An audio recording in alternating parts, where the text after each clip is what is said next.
আপনারা দেখুন, সময় দিন, অপেক্ষা করুন। বিএনপি অনেক ভালো কিছু দেওয়ার চেষ্টা করবে। নির্বাচন কমিশনের অফিসারগুলোকে বদলি করে তো অসুবিধা নেই। বদলি তো একটা ট্রেডিশনাল প্রক্রিয়া শুধু নয়। করণটা খুব গুরুত্বপূর্ণ এই মুহূর্তে। সেটি আসলে ক্ষমতায় গিয়ে বিএনপি ক্ষমতার বিকেন্দ্রীকরণ করতে পারবে কিনা সেটি একটা প্রশ্ন। এবং সেই সাথে তাহসিন রিয়া যেটি বলছিলেন, এই যে আসলে প্রশাসনে নানানভাবে দলীয়করণ করার একটা ধারা বাংলাদেশে চলছে, এই ধারা থেকে আমরা বেরিয়ে আসতে পারছি কিনা, বিএনপি আসলে বেরিয়ে আসলো কিনা? আমাকে বলছেন? হ্যাঁ, অবশ্যই বিএনপি মাত্র শুরু হলো। বিএনপির বয়স কত এই সরকারের? অতি অল্প সময়। অতএব আপনারা দেখুন, সময় দিন, অপেক্ষা করুন। বিএনপি অনেক ভালো কিছু দেওয়ার চেষ্টা করবে। এখন প্রশ্ন হলো, বাংলাদেশে যা আছে এর মধ্যে থেকে তো দিতে হবে। আমরা তো ইউরোপ থেকে আমদানি করে কাউকে দেব না। মেধা বলেন, যোগ্য বলেন, সততা বলেন, বা আমরা মধ্যপ্রাচ্য থেকে আমদানি করে তো আনবো না। আমার দেশে বা আমার মানে প্রোডাক্ট যা আছে তার থেকেই তো আমরা করব।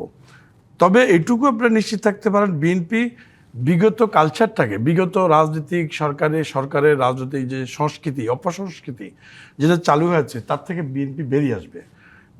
এই ব্যাপারে বিএনপির কমিটমেন্ট আছে ইন্টারনালি। এবং আমাদের নেতা তারেক রহমানের শুরুতেই সূচনাতে আপনারা দেখছেন যে ওনার যে ভেরিয়েশনের যেটা চিন্তাভাবনা, এটা আছে, এটা হবে। স্থানীয় প্রশাসনের ক্ষেত্রে যেটা বলছেন যে বর্তমানে স্থানীয় প্রশাসন যেমন সিটি কর্পোরেশনগুলো ভালো চলছে না।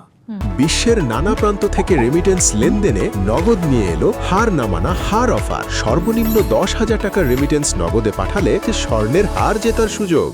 তো যেহেতু ভালো চলছে না, আমাকে তো এগিয়ে যেতে হলে, সরকারকে এগিয়ে নিতে হলে, জনমুখী জনবান্ধব সরকার এবং প্রশাসন স্থানীয় সরকার করতে হলে আমাকে তো ওই জায়গাগুলো তো হাত দিতে হবে।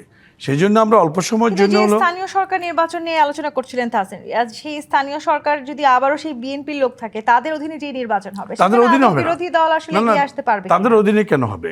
ইলেকশন কমিশনের অধীনে হবে। এই যে যাদেরকে দেওয়া হলো তারা তো ইলেকশন করবে না, ইলেকশন করবে ইলেকশন কমিশন ঘোষণা করবে।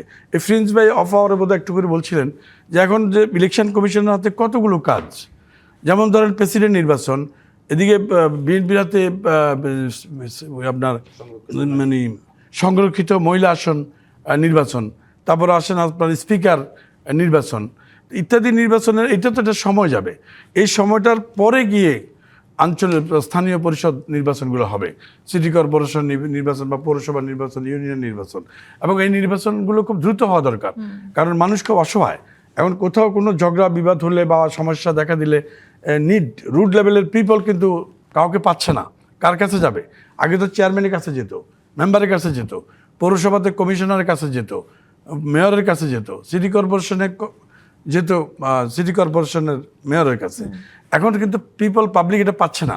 কিন্তু যেটি আসলে রুহিল হোসেন প্রিন্স বললেন যে তার মানে নির্বাচন কর্মকর্তাদের কাজ এখন অনেক বেশি, কিন্তু সেই নির্বাচন কর্মকর্তাদের মধ্যে আজকে সারা দেশে 112 জন নির্বাচন কর্মকর্তাকে একযোগে বদলি করা হয়েছে। অসুবিধা নেই। এটা তো বদলি করার অর্থ হলো আরো শানিত করা, আরো মজবুত করা, আরো শক্ত করা, শক্তিশালী করা। এটা আরো যেখানে আমাদের ঘাটতি আছে সেগুলোকে রিফায়ার করা। অতএব নির্বাচন কমিশনের অফিসারগুলোকে বদলি করে তো অসুবিধা নেই। বদলি তো একটা ট্রেডিশনাল প্রক্রিয়া শুধু নয়। বদলি কিন্তু একটা প্রতিষ্ঠানকে শক্তিশালী মজবুত করার অংশের মধ্যে পড়ে। অতএব এই বদলিটা হলো আগামী দিনের নির্বাচনটা যাতে আরও স্বচ্ছ, আরও ভালো করা যায়, আরও গণমুখী করা যায়, সেই জন্যই বদলিগুলো হয়েছে। এবং সেজন্যই নির্বাচন একটু বিলম্বিত হবে স্থানীয় সরকার পরিষদের। সেই জন্যই পৌর প্রশাসকগুলো, সিটি কর্পোরেশনের প্রশাসক